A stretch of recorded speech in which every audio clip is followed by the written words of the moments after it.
अस्सलाम वालेकुम dear students. आज हम बात करने वाले हैं आपके होने वाले एमकेट का थर्ड वीकली टेस्ट के हवाले से। और जैसा कि मैं पहले भी बता चुका हूं कि इसमें हम ज़्यादातर उन प्रॉब्लमेटिक एमसीक्यूज को सॉल्व करेंगे कि जिसमें आप लोगों को बहुत परेशानी का सामना पेश करना पड़ता है।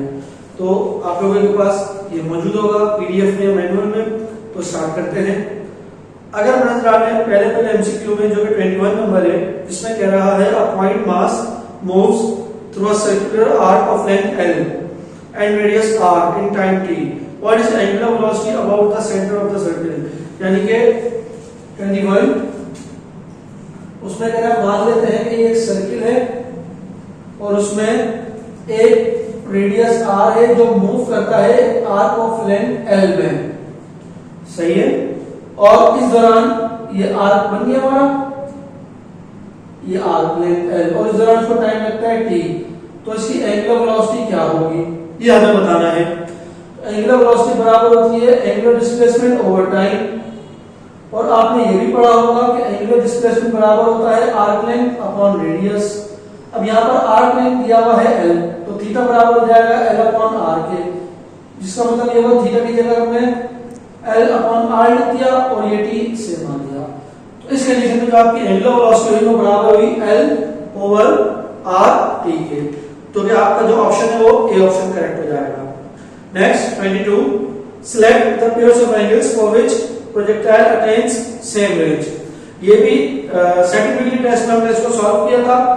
और कौन से पेयर्स पे प्रोजेक्टाइल की रेंज सेम रहती है, तो ये होगा π/3 जो कि 60 है एंड π/6 जो कि 30 है। ये दोनों का सम 90 के बराबर है, और जब दो एंगल्स का सम 90 के बराबर होता है उनको हम कॉम्प्लीमेंट्री एंगल्स कहते हैं, जिस पर रेंज सेम रहती है। देन 24 भी जो है वो आपका सेकंड वीकली टेस्ट वाला ही रिपीट हुआ है, तो आई होप सो आप पढ़ लेंगे। 25 देखते हैं। 25 में ये कह रहा है कुछ इस तरीके से, आपके सामने एक सर्किल बना हुआ है और कह रहा है कि ये पॉइंट है P जिसने मूव करना स्टार्ट किया एक सेंटर O से। एक पॉइंट P O से स्टार्ट किया और ये क्लॉकवाइज डायरेक्शन यानी कि यूं मूव करता हुआ कहां तक पहुंचा, पॉइंट Q तक पहुंचा। इस तरह से कंडीशन क्या दी गई है, इस तरह से कि जो OP है यानी कि ये डिस्टेंस OP और PQ यानी कि ये जो लेंथ है PQ ये आपस में बराबर है। OP equals the length of the strip PQ। कह रहा है कि बताइए एंगुलर डिस्प्लेसमेंट कितना होगा OQ का। OQ का एंगुलर डिस्प्लेसमेंट आपने बताना है विद रेस्पेक्ट टू OP, ये आपने बताना है, ठीक है। तो इट्स वेरी सिंपल। अगर हम गौर से देखें इसको तो ये तकरीबन तीनों साइड्स आपको बराबर दिख रही हैं। ये ट्रायंगल है और तीनों साइड्स बराबर हैं, और हम जानते हैं कि किसी भी ट्रायंगल का तीनों साइड्स के एंगल का सम 180 डिग्री के बराबर होता है। मान लेते हैं ये तीन एंगल है, तो किसी भी ट्रायंगल के तीनों साइड्स का सम 180 के बराबर होता है। चूंकि तीनों इक्वल है तो हम कह सकते हैं ये भी 60 हुआ, ये भी 60 हुआ, ये भी 60 हुआ। क्लियर। अब देखिए उसने मूव किया P से लेकर Q तक। अगर वो P से P तक मूव करता तो कंप्लीट सर्कल करता, और कंप्लीट सर्कल में आपको पता है कि कितना एंगल बनता है 2π। लेकिन उसने किया Q तक, यानी कि तकरीबन ये जो पोर्शन है जो कि ऑलमोस्ट 60 डिग्री के बराबर है ये कवर नहीं किया उसने, Q तक किया। अगर P तक करता पूरा 2π हो जाता, लेकिन उसने कवर किया Q तक। तो अगर 360 में से ये 60 डिग्री वाला पोर्शन माइनस कर दें तो हमें इसका एंगुलर डिस्प्लेसमेंट मिल जाएगा OQ का, OQ क्या OP के हिसाब से। और 60 डिग्री को हम रेडियन में लिख सकते हैं π/3, ठीक है। तो 2π माइनस π/3, अब एलसीएम आ जाएगा 3 2 6, 6 में से यहां पर कोएफिशिएंट कुछ भी तो 1 होगा, 6 में से 1 गए तो 5π/3, ये आपका आंसर हो जाएगा। और अगर ऑप्शन में नजर आ रहे तो ऑप्शन डी इसका करेक्ट माना जाएगा। आगे देखते हैं 27, at what angle the range of projectile becomes half of maximum range। किस एंगल पे प्रोजेक्टाइल की रेंज हाफ हो जाती है। तो हो सकता है आप लोगों ने देखा हो या पढ़ा होगा, डेफिनेटली पढ़ा होगा कि जो रेंज जिस एंगल पे हाफ होती है वो 15 डिग्री होता है। ठीक है, हम यहाँ पर बात कर रहे हैं रेंज की। लेकिन आप ऑप्शन में देखेंगे तो ऑप्शन में कोई भी ऐसा एंगल नहीं है, 15 डिग्री है ही नहीं। तो कुछ लोगों के ध्यान में क्वेश्चन आएगा कि शायद ये एमसीक्यू में ऑप्शन गलत है, ऐसा नहीं है। फिर से रिपीट कर रहा हूं कि हमने देखा था कि जो रेंज है वो दो एंगल्स पे सेम रहती है। अगर एक एंगल थीटा है, एंगल 15 डिग्री है, तो दूसरा हम निकालेंगे 90 माइनस 15 डिग्री करके, और जो कि आपका बराबर आएगा 75 डिग्री के। और अगर हम देखें तो ऑप्शन ए 75 डिग्री यहाँ पर मौजूद है। आगे चलते हैं 28 में कह रहा है ratio of range of projectile to time of flight. Range of projectile फिर हम जानते हैं रेंज होती है एक्स एक्सिस पे डिवाइडेड बाय टाइम से डिवाइड करें तो हम रेंज यानी कि डिस्टेंस जो कि एक्स एक्सिस पर है उसको टाइम से डिवाइड करेंगे तो हमें हॉरिजॉन्टल वेलोसिटी मिल जाएगी यानी कि एक्स कंपोनेंट की। उसके बाद टाइम का फार्मूला आपसे मालूम किया जा रहा है। तो टाइम के फार्मूले में हमारे पास t is equals to radical 2h/g ये टाइम का फार्मूला होता है। हमने सेकंड वीक टेस्ट में भी इस फार्मूले को बार-बार यूज किया था। 30 a body of mass m is moving in a circle of radius r with constant speed v. The force on the body is m squared over r and is directed towards the center. What is the work done by this force? कह रहे हैं कि बताइए work done कितना करेगी ये force half circumference of the circle. हम जानते हैं कि सर्कल में सेंट्रिपिटल फोर्स हमेशा परपेंडिकुलर होती है और परपेंडिकुलर होने की वजह से आपका एंगल बनेगा 90 और वर्क डन में जो फार्मूला है वो आता है cos थीटा जिसकी वजह से cos 90 0 होता है तो यहां पर आपका वर्क डन 0 हो जाएगा। यानी कि परपेंडिकुलर फोर्स लगने वाली फोर्स पे वर्क डन नहीं होता। या सर्कुलर मोशन में जिसमें सेंट्रिपिटल फोर्स परपेंडिकुलर होती है उसमें भी आपका वर्क डन नहीं होता। आगे चलते हैं 33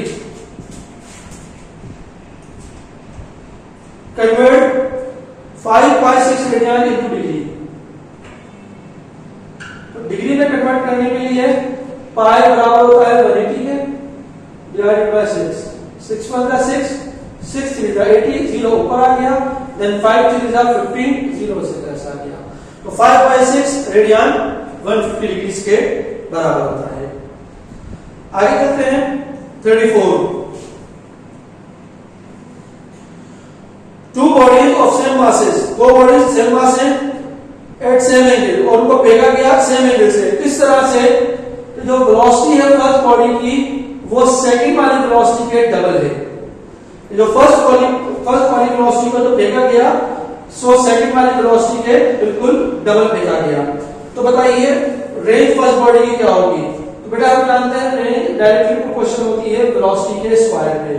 तो जो फर्स्ट वाली बॉल की वेलोसिटी डबल है सेकंड वाले के मुकाबले में तो जब डबल का हम स्क्वायर करेंगे तो 4 इट मींस कि जो फर्स्ट वाली बॉल की जो रेंज होगी वो जो दूर जाएगी वो सेकंड वाले के मुकाबले में 2 टाइम्स नहीं 4 टाइम्स जाएगी क्योंकि 2 के ऊपर स्क्वायर मौजूद है और 2 का स्क्वायर 4 के बराबर होता है। Moving on 38 The angular speed of a hour's and of a watch in radian per minute. अगर हम मान लेते हैं ये वॉच है आर इसमें 3 कर्सर होते हैं सेकंड मिनट आर लेकिन वो कह रहा है कि आर एंड। अब देखिए मान लेते हैं कि आपका जो आर है वो यहां से स्टार्ट होकर दोबारा यहां पर आता है। ऐसा करने में उसने क्या किया कंप्लीट सर्किल किया 2 पाई कंप्लीट सर्किल और ऐसा करने में कितने स्टेप्स लेगा वो 12 फिर 12 आर के बाद वो दोबारा 12 पे आ जाएगा तो डिवाइडेड बाय 12। ठीक है अब यहां पर ये तो हमने वैल्यू निकाली है रेडियन पर आर लेकिन आप देखेंगे तो पूछा है रेडियन पर मिनट तो पर मिनट में कन्वर्ट करने के लिए उसको मल्टीप्लाई कर देते हैं 60 से 2 1 2 2 6 12 पाई से रहा 6 मल्टीप्लाई बाय 6 36 0 आपका ऐसा आ गया। तो इसका आंसर हुआ पाई बाय 360 जो कि आपका ऑप्शन डी मौजूद है यहां पर। क्लियर। आगे चलते हैं बाकी सिंपल फार्मूले हैं 41 में कह रहा है an object is projected with a velocity of 19.6 meter per second at an 60 degree, how much its velocity at highest point. ये भी इस तरीके का एमसीक्यू हमने सेकंड डिग्री टेस्ट में सॉल्व किया है कि ऑब्जेक्ट को हमने फेंका 60 डिग्री के एंगल से 19.6 मीटर पर सेकंड की वेलोसिटी के साथ।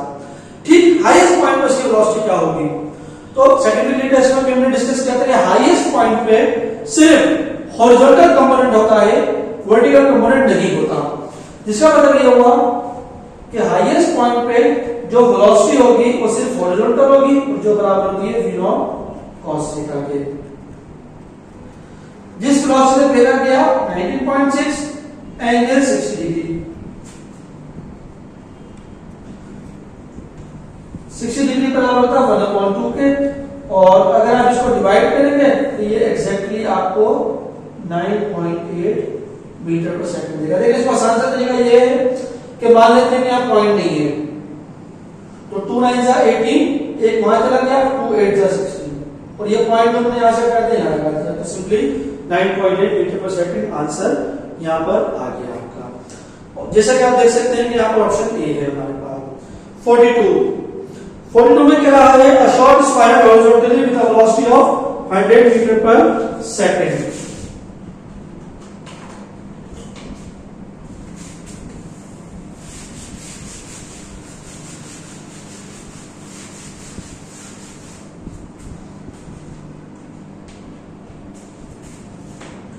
कि एक शॉट फायर किया गया वेलोसिटी के साथ 100,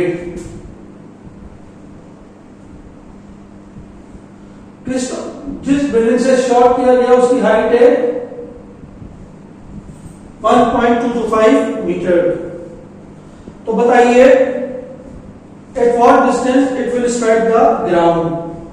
मान लेते हैं कि ये हाइट ऑफ द टावर है और यहां से उसको फेंका गया 100 की रफ्तार से, तो ये यूं गिरेगा पैराबोलिक ट्रैजेक्टरी में।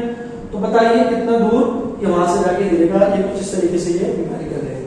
तो सबसे पहले हमें टाइम निकालना है। तो टाइम का फॉर्मूला क्या होता है, 2h/g 2 multiply by 1.225 divided by 9.8। अब अगर हम देखें इसको सॉल्व करने का तरीका, तो देखिए पहले 122 मल्टीप्लाई बाय 2, यानी कि 122 को आप जस्ट डबल कर दें, तो 122 प्लस 122 तो ये हो जाएगा 244 और 0.5 1, तो हो जाएगा 245 डिवाइडेड बाय 9.8। अब इसको डिवाइड किस तरह करेंगे हम लोग, चले मान लेते हैं कि ये 10 है, राउंड ऑफ करते हैं, और ये 250 है, तो 250 डिवाइड बाय 10, सपोज कर लेते हैं कि ये 250 है और ये 10 है, तो दोनों कैंसिल हुए, 25 बचा और इसका रूट निकला 5। इट मींस कि इसका जो आंसर है वो अबाउट 5 के बराबर आएगा। ठीक है, तो टाइम आपका आ गया अबाउट 5 सेकंड्स। तो डिस्टेंस का फॉर्मूला होता है वेलोसिटी इनटू टाइम। वेलोसिटी आपको दी हुई है 100 multiply by 5 equals to 500 metres, यानी कि जो ये दूर गिरेगा बिल्डिंग से वो 500 मीटर्स की दूरी पे जाके गिरेगा, और ऑप्शन डी आपका करेक्ट माना जाएगा। 43 water rushes out of a hole at a height of 20 metre from a large tank. If speed of car is 1 metre per second, if speed of water is 1 meter per second, how far will it hit the ground? Same problem ही है। ये आपका था 42 number लेते था हमने, और अब हम बात करने वाले हैं 43 पे। कंडीशन कुछ इस तरह से है कि एक टैंक है, ठीक है, और ये नीचे से हम ले लेते हैं, तो यहां से वाटर आपका गिर रहा है 20 मीटर की हाइट पे गिर रहा है 1 मीटर पर सेकंड की रफ्तार से। अगेन वही से हमारी प्रॉब्लम में वाली बताएं कितनी दूर जाके गिरेगा। सबसे पहले हम टाइम निकाल लेंगे, 2 हाइट हमें कितनी दी हुई है यहाँ पर 20 डिवाइडेड बाय 10, तो 0 से 0 कैंसिल, 2 2 जा 4, 4 का root 2, and then distance is equal to velocity 1 है मल्टीप्लाई बाय 2, तो आपका आंसर कितना आ गया 2 मीटर्स पर सेकंड। तो ये जो आपका कितनी दूर जाके गिरेगा, ये आपका दूर गिरेगा जाके 2 मीटर्स पर सेकंड। जैसे कि आप देख सकते हैं यहाँ पर जो है वो ऑप्शन में एक्सेलरेशन का ऑप्शन दिया हुआ है, मीटर पर सेकंड स्क्वायर दिया हुआ है, तो लिहाजा आपका जो करेक्ट ऑप्शन होगा वो होगा 2 मीटर्स। आगे चलते हैं, बाकी सिंपल न्यूमेरिकल्स है और फॉर्मूले हैं। ये फॉर्मूले आपको याद करने हैं, इसमें कोई ऐसी सॉल्यूशन की बात नहीं है। 54 देख लेते हैं लोग।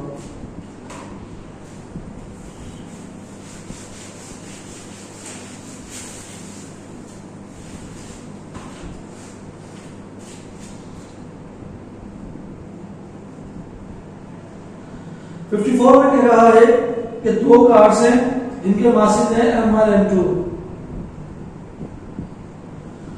और जिस रेडियस में वो घूम रही है वो रेडियस है R1 R2। अगर वो अपने इक्वल टाइम यानी कि दोनों को जो टाइम लग रहा है अपना रेडियस कंप्लीट करने में, जिस रेडियस में वो घूम रही है वो सेम है, तो उनकी एंगुलर स्पीड क्या होगी? एंगुलर स्पीड का फॉर्मूला होता है 2 pi over T, 2 pi over T, यानी कि एंगुलर स्पीड रेसिप्रोकल होता है टाइम पीरियड के। चूंकि टाइम पीरियड दोनों का सेम है तो ये दोनों कैंसिल हो जाएंगे और रेशियो आपका बच जाएगा 1 रेशियो। ये आपका करेक्ट आंसर माना जाएगा। A body of mass 55, a body of mass 1 kilogram is projected at an angle of 60 degree with velocity of 10. Its momentum at the highest point. Again momentum पूछ रहा है highest point पे, तो जैसा कि हम जानते हैं मोमेंटम का फॉर्मूला होता है mv, हाईएस्ट पॉइंट पे अभी मैंने बताया सिर्फ x कंपोनेंट होता है। तो मास आपका कितना है 1, वेलोसिटी आपकी कितनी है 10 और कौन सा कंपोनेंट आता है यहाँ पर 60 डिग्री, और 60 डिग्री किसके बराबर होता है 1/2 के। 2 1 2 2 5 10 and 5 1 5, तो आपका आंसर आ गया 5 न्यूटन सेकंड, जो कि ऑप्शन डी है। अच्छा 57, the speed angular speed of a motor rated eight 1200 RPM, कि एंगुलर स्पीड बताओ एक मोटर की 1200 आरपीएम। बेटा आरपीएम को रेडियन पर सेकंड में कन्वर्ट करने के लिए हम 2 पाई से मल्टीप्लाई करते हैं और 6 से डिवाइड कर देते हैं, तो 0 से 0 गया, 6 1 6 6 2 12, तो 2 2 4 0 ऐसे आंसर आ गया। तो क्या आंसर आया आपका 40 रेडियन पर सेकंड। ये आपका करेक्ट आंसर आ गया 40, सॉरी पाई में बचा है तो 40 पाई रेडियन पर सेकंड, जो कि ऑप्शन बी है आपका। उसके बाद 58,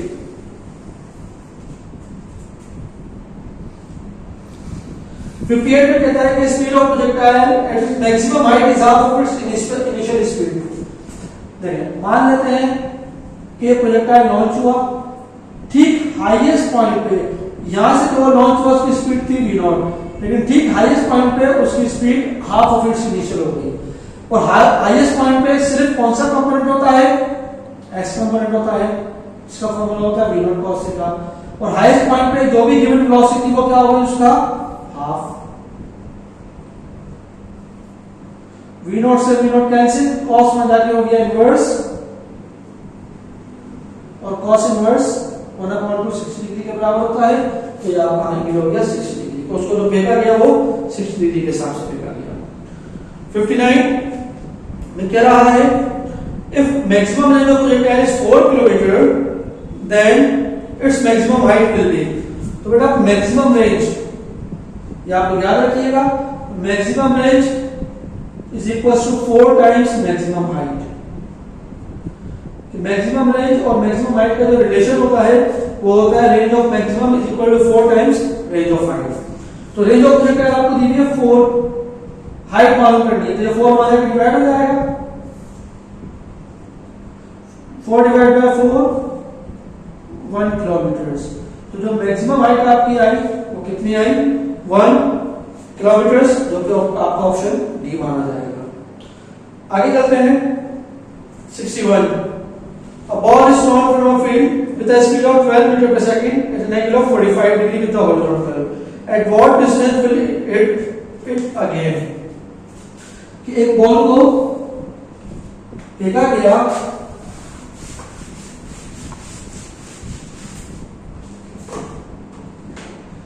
एक बॉल को फेंका गया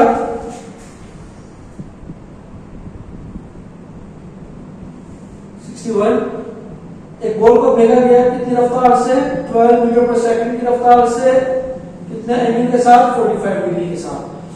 तो बताइए कब वो दोबारा आके हिट करेगी, यानी कि सिंपली दोबारा आके हिट करेगी, रेंज मालूम कर रहा है। तो v0 square upon g sin 2 theta. 45 degree हम जानते हैं 45 डिग्री पे रेंज मैक्सिमम होती है, तो ये sin 2 थीटा आपका बराबर हो जाएगा 1 के। v0 यानी कि 12 का स्क्वायर डिवाइडेड बाय ग्रेविटी, 12 का square 144 divided by 10 which is 14.4 theta. ये आपका आंसर हो जाएगा, जो कि आपका ऑप्शन डी माना जाएगा। Two projectiles P and Q are thrown with the same speed up at the angles of 40 and 50. Range of P will be. अब दो प्रोजेक्टाइल्स हैं P और Q, जिनको 40-50 में फेंका गया, तो P की रेंज क्या होगी? 40 प्लस 50 दोनों का सब 90 डिग्री के बराबर है, और जब दो एंगल्स के सब 90 के बराबर हो तो वो कॉम्प्लीमेंट्री एंगल्स कहलाते हैं रेंज के लिए। लिहाजा जो रेंज P की होगी वही Q की होगी, तो equal to that of Q माना जाएगा इसका। 64 में कह रहा है एक हेलीकॉप्टर है जो ड्रॉप करता है पैकेज कितनी हाइट से 8 किलोमीटर्स विच मींस 8000 मीटर्स, और वो जो ट्रैवल कर रहा है हॉरिजॉन्टली, ठीक है लिखा हुआ है हॉरिजॉन्टली के एक्स एक्सिस पे ट्रैवल कर रहा है इस रफ्तार के साथ 40 मीटर्स पर सेकंड के साथ। तो बताइए पैकेज कहां गिरेगा? वही जो हमने थोड़ी देर पहले दो न्यूमेरिकल सॉल्व की थी उसी तरीके से टाइम निकाल लेते हैं। 2 into 8 डिवाइडेड बाय ग्रेविटी 10, 0 से 0 गया, 2 8 जा 16, आगे 2 0 बचे। अच्छा मैं इसको यूं लिख सकता हूं 16 मल्टीप्लाई बाय 100, तो 16 का रूट 4, 100 का रूट 10, तो 4 10 जा 40, ठीक है टाइम आ गया। अब डिस्टेंस मालूम करना है vx multiply by t, vx है 40, टाइम भी है 40, 4 4 जा 16, 2 0 आगे आ गए, लेकिन ये आया मीटर में, अगर हम पॉइंट वहां ले जाए तो हो गया 1.6 किलोमीटर, और आप देख सकते हैं 1.6 किलोमीटर जो ऑप्शन है आपका वो सी माना जाएगा।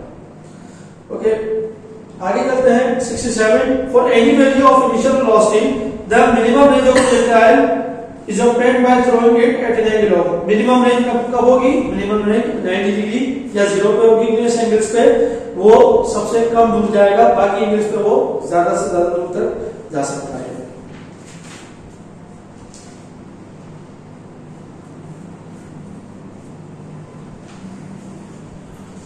और इसके अलावा अगर आप देखें 69 से लेकर ऑनवर्ड 76 तक, तो मैं ये उम्मीद करता हूं कि ये सिंपल थ्योरेटिकल एमसीक्यूज हैं या फार्मूले वाले हैं, और इनमें आप लोगों को किसी किस्म की कोई डिफिकल्टी नहीं होगी।